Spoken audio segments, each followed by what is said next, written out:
Alhamdulillah, nahmaduhu wa nasta'inuhu wa nastaghfiruh wa na'udzu billahi min syururi anfusina wa min sayyiati a'malina. Man yahdihillahu fala mudhillalah wa man yudlil fala hadiyalah. Asyhadu an la ilaha illallah wahdahu la syarikalah wa asyhadu anna Muhammadan abduhu wa rasuluh. Amma ba'd. Menghadap Duli Yang Maha Mulia Tuanku Raja Perlis dan Duli Yang Maha Mulia Tuanku Raja Perempuan Perlis, serta Duli Yang Teramat Mulia Tuanku Raja Muda Perlis dan Duli Yang Teramat Mulia Tuanku Raja Puan Muda Perlis. Ampun Tuanku, patik dengan hormat takzimnya merafat sembah, menjunjung setinggi-tinggi kasih atas limpah perkenan Tuanku berangkat ke majlis ini dan memohon perkenan daripada duli-duli Tuanku untuk patik menyampaikan tazkirah yang ringkas. Yang Amat Berhormat Menteri Besar, Yang Amat Mulia Tengku-Tengku Bergelar, ahli-ahli yang berhormat, hadirin dan hadirat sekalian. Ni very challenging nak bagi tazkirah masa orang makan ni. Sebelum saya cakap, saya nak sebut satu riwayat ringkas. Satu orang, dia telah sakit dan kaki dia telah keluar darah dan nanah. Selama 7 tahun dia tak sembuh.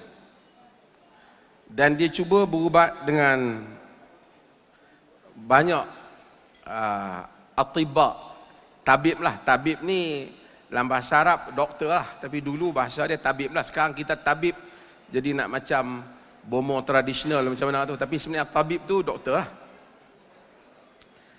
Jadi dia telah tanya kepada Abdullah bin Al-Mubarak. Abdullah bin Al-Mubarak ini ialah dia panggil tabi'ut tabi'in. Tabi'ut tabi'in ni anak murid kepada anak murid sahabat. Sahabat Nabi itu kita panggil sahabat. Yang berguru dengan sahabat tu kita panggil tabi'i. Anak murid pada anak murid dia tu kita panggil tabi'ut tabi'i. Yang tu yang Duli Yang Maha Mulia sebut tadi, generasi salaf. Mereka tu lah disebut sebagai salaf. Bila kaki dia jadi macam tu, dia pergi jumpa Abdullah bin Mubarak. Dia tanya, macam mana kaki dia ni tak sembuh? Abdullah bin Mubarak ni adalah merupakan alim besar. Siapa yang baca dalam ilmu hadis ni terkenallah Abdullah bin Mubarak. Nasihat Abdullah bin Mubarak kepada dia, dia kata, kamu pergi ke suatu tempat yang mana orang di tempat itu memerlukan air, kamu korek telaga. Mudah-mudahan dengan keluarnya mata air di tempat tersebut, Allah akan menyembuhkan engkau dengan menghalang darah keluar daripada kakimu. Maka dia pun pergi buat dan akhirnya dia sembuh dengan dia melakukan satu infak, sedekah tadi, iaitu mengorek telaga yang mana membolehkan air telaga itu diminum oleh orang lain. Para sarjana menyebut salah satu daripada kelebihan sedekah ialah ia menyembuhkan sakit. Sebab itu ada kata-kata yang disandarkan kepada Hasan Al-Basri. Dia kata, dau mardakum bis sadaqah. Ubatilah orang sakit di kalangan kamu dengan bersedekah. Kerana ada penyakit yang sukar sembuh, Allah sembuhkan dengan seseorang itu bersedekah. Maka kalau kita, kata Al-Imam Ibn Qayyim dalam karyanya, dia kata bersedekah menghalang daripada bala dan kesusahan, bukan saja kepada orang Muslim, juga kepada non-Muslim. Kerana Tuhan ini memberkati sedekah dan sukakan kepada orang yang bersedekah. Sebab itu kepada sesiapa yang kadang-kala dia dapati ada penyakit dia yang tak sembuh, ataupun keluarganya yang tak sembuh, mungkin dia boleh mencuba dengan sedekah yang ikhlas. Kita baca dalam hadis, kebanyakan kita baca hadis ni, iaitu Nabi kata min yaumin yusbihu al-ibadu fihi illa malakani yanzilan. Tidak ada satu hari yang mana kita duduk di dalam hari itu melainkan dua malaikat turun. Yaqulu ahaduhuma, salah satu daripada malaikat itu akan kata, Allahumma a'ti munfiqan khalafa. Wa yaqulu al-akhar, Allahumma a'ti mumsikan talafa. Salah satu malaikat itu akan kata, ya Allah, berikanlah kepada orang yang membelanjakan harta itu gantinya, dan berikanlah kepada orang yang kedekut kehilangan. Ramai orang baca hadis ni dan dia akan syarah, dia kata, siapa yang bagi sedekah, Allah akan bagi balik duit banyak kat dia. Dia tidak semesti itu maksudnya. Tapi rezeki boleh menjelma dalam banyak bentuk. Ia menjelma dalam kasih sayang, kebahagiaan, kesihatan. Dia boleh menjelma dalam ketenangan. Sebab itu maka antara ubat dalam hidup ini untuk mendatangkan perkara-perkara yang sukar diperolehi oleh manusia ialah manusia itu bersedekah. Dan orang yang kedekut adalah orang yang kita akan lihat dia akan kehilangan banyak perkara dalam hidupnya. Mungkin rumahnya besar, tapi Allah menghilangkan kegembiraan daripadanya. Mungkin hartanya banyak, Allah menghilangkan kasih sayang penting di dalam hidupnya. Saudara dan saudari sekalian, pengerusi, boleh sambung lagi ya? Okay. Berapa minit begitu? 3 minit. Saya, masa bila orang patut sedekah? Saya nak sebut beberapa poin. Masa bila kita patut sedekah?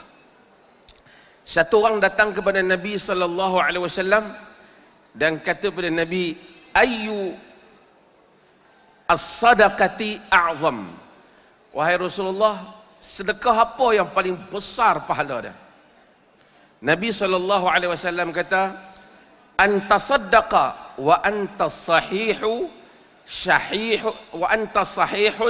syahihun takhshal faqra wa ta'malul ghina. Nabi kata sedekah yang paling baik ialah sedekah yang ketika engkau sehat dan ada rasa kedekut dalam diri kau.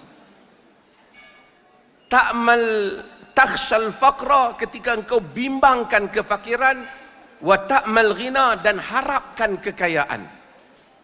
Wala tumhil hatta balagatil hulqum fataqul li fulani hadha wa li fulani hadha qad kana lil fulan. Nabi kata, jangan tunggu sampai satu peringkat dah nyawa mai kat halkum lah, masa tu barulah kita kata, Nabi kata, kita kata hak ni bagi kat sekian, hak ni bagilah kat orang ni. Nabi kata memang pun akan jadi hak milik orang itu. Maka the best sedekah, pahala yang paling banyak ialah sedekah semasa kita sihat. Dan kita, Nabi kata, masa tu takut kemiskinan dan inginkan kekayaan, ada rasa kedekut dalam diri, masa tu kita bersedekah. Itulah the best sedekah yang boleh manusia buat. Yang berikutnya, pada pandangan manusia, pelacur adalah merupakan buruk. Dan pada pandangan manusia juga, di kalangan manusia ni kata pelacur buruklah. Dan kalau kata anjing di kalangan binatang, tak eloklah. Tapi di dalam hadis Nabi SAW, semua orang baca hadis ni, Nabi kata ghufira limra'atin mumisatin, diampunkan kepada seorang wanita pelacur, marrat bikalbin ala ra'si rakin yalhath, dia lalu pada seekor anjing duk pusing-pusing di keliling telaga, lidahnya terkeluar. Anjing itu yakadu yaqtuluhul atshu, hampir kehausan, haus itu membunuh dia. Kata Nabi SAW, fa naza'at khuffaha, dia pun pelacur ni dia cabut kasut dia, wa awthaqathu, kemudian dia ikat kasut dia itu, wa naza'at lahul ma, kemudian dia pun turunkan kasut tu dengan wa awthaqathu bi khimariha, dia ikat kasut dia itu dengan, dia ambil tudung dia tarik bagi panjang, dia ikat kasut dia buat tali, dia lepaskan kasut dia itu ke dalam telaga. Kemudian dia tarik dengan kasut dia itu naiknya air. Fa naza'at lahul ma'a, kemudian dia tarik air untuk anjing tersebut. Kata Nabi, fa ghufira laha lidzalika, Tuhan ampunkan dosanya disebabkan itu. Hadis ini ada diskusi panjang di kalangan sarjana. Macam mana dengan sekali minum anjing?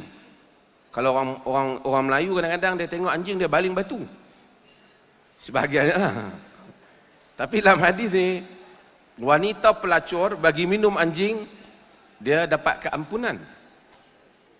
Kata sebahagian sarjana, kerana bukan soal air itu, tapi soal keikhlasan dia apabila dia telah memberikan minum kepada anjing tu. Maksudnya di atas keinsafan diri dia, rasa tanggungjawab dia menyelamatkan nyawa yang lain, maka Allah Subhanahu wa taala telah mengampunkan dia. Ini adalah kelebihan sedekah. Yang last, pasal ada kaitan dengan kita ni, bagi tuan-tuan yang telah menderma membelanjakan untuk membantu projek MAIPS ini, manusia boleh sedekah untuk diri dia, dia juga boleh sedekah untuk kaum keluarga dia, ataupun untuk ibu ayah dia yang telah mati.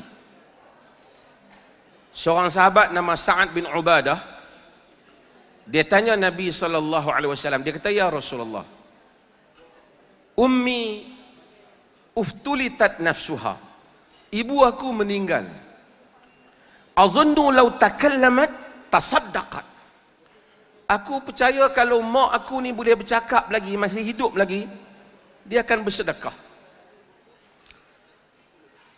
Fahal laha ajrun law tasaddaqtu anha, adakah ibu aku akan dapat pahala jika aku sedekah untuknya? Yang ni kita pergi dia nak sedekah, dia niat untuk ibu dia. Qala Rasulullah sallallahu alaihi wasallam, kata Rasulullah, na'am, ya, kau dapat pahala, dia dapat pahala. Dan ini adalah salah satu perkara yang kebaikan yang boleh dilakukan oleh seorang anak kepada ibu ataupun ayahnya.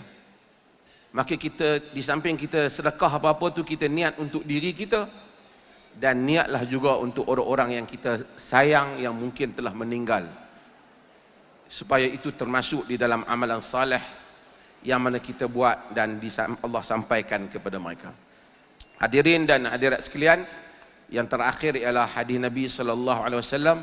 Nabi kata, anfiq ya ibna Adam unfiq alaih, wahai anak Adam, kamu belanjalah pada jalan aku akan belanja untuk kamu. Dan ini seperti mana kata Al-Imam Ibn Qayyim, sesiapa yang mencubanya akan mengetahuinya.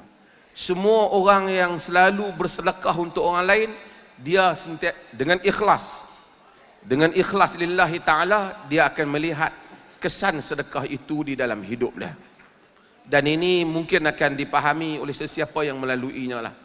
Bila kita sedekah, kita akan tengok Allah mendatangkan apa-apa yang kita sangka dan tak sangka. Dan sebab itu kebanyakan orang apabila dia nak memulakan hidupnya kejayaan, dia bersedekahlah dengan ikhlas, dan dia akan melihat Allah akan mendatangkan kepadanya kebaikan yang banyak. Mudah-mudahan Allah memberkati sedekah tuan-tuan, infak tuan-tuan pada majlis ini. Menjunjung kasih duli-duli tuanku. Sekian, wassalamualaikum warahmatullahi wabarakatuh. Terima kasih diucapkan kepada Yang Bahagia Saya Bersama Mufti di atas tazkirah khas yang telah disampaikan kepada kita semua pada petang ini. Ya, Syoki, kita teruskan.